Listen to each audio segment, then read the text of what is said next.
அரண் வலியுறுத்தல்.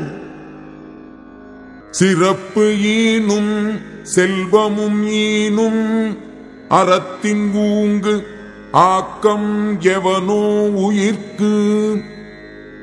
அறம் சிறப்பையும் அளிக்கும், செல்வத்தையும் அளிக்கும்.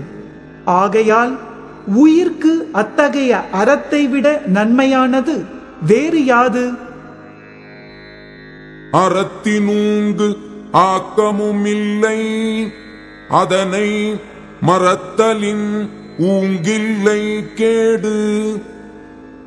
ஒருவருடைய வாழ்க்கைக்கு அறத்தை விட நன்மையானதும் இல்லை, அறத்தை போற்றாமல் மறப்பதை விட கெடுதியானதும் இல்லை.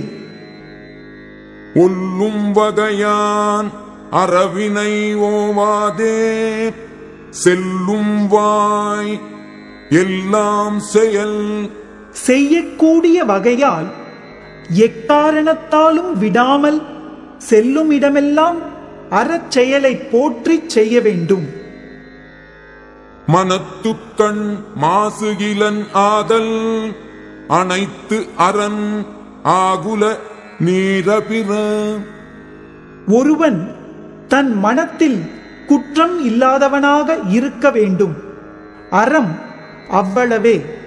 மன தூய்மை இல்லாத மற்றவை ஆரவார தன்மை உடையவை.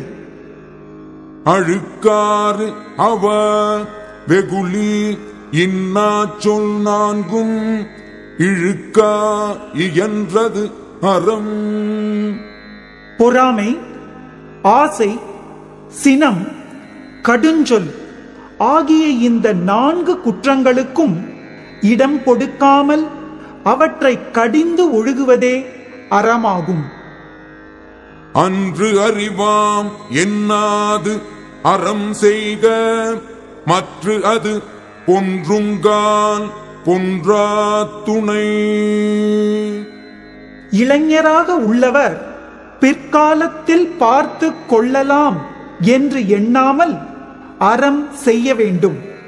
அதுவே உடல் அழியும் காலத்தில் அழியா துணையாகும். அறத்து ஆறு இதுவென வேண்டா சிவிகை, பொறுத்தானோடு ஊர்ந்தானிடை.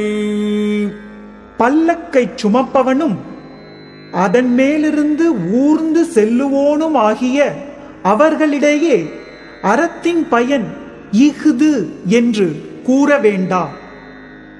வீணாள் படாமை நன்று ஆற்றின் அகுது ஒருவன், வாழ்நாள் வழி அடைக்கும் கல். ஒருவன் அறம் செய்ய தவறிய நாள் ஏற்படாதவாறு அறத்தை செய்வானானால் அதுவே அவன் உடலோடு வாழும் நாள் வரும் பிறவி வழியை அடைக்கும் கல்லாகும். அறத்தான் வருவதே இன்பம், மற்ற எல்லாம் புறத்த புகழும் இல. அறநெறியில் வாழ்வதன் பயனாக வருவதே இன்பமாகும். அறத்தோடு பொருந்தாமல் வருவன எல்லாம் இன்பம் இல்லாதவை, புகழும் இல்லாதவை. செயற்பாலது ஓரும் அரணே, ஒருவர்க்கு உயர்பாலது ஓரும் பழி.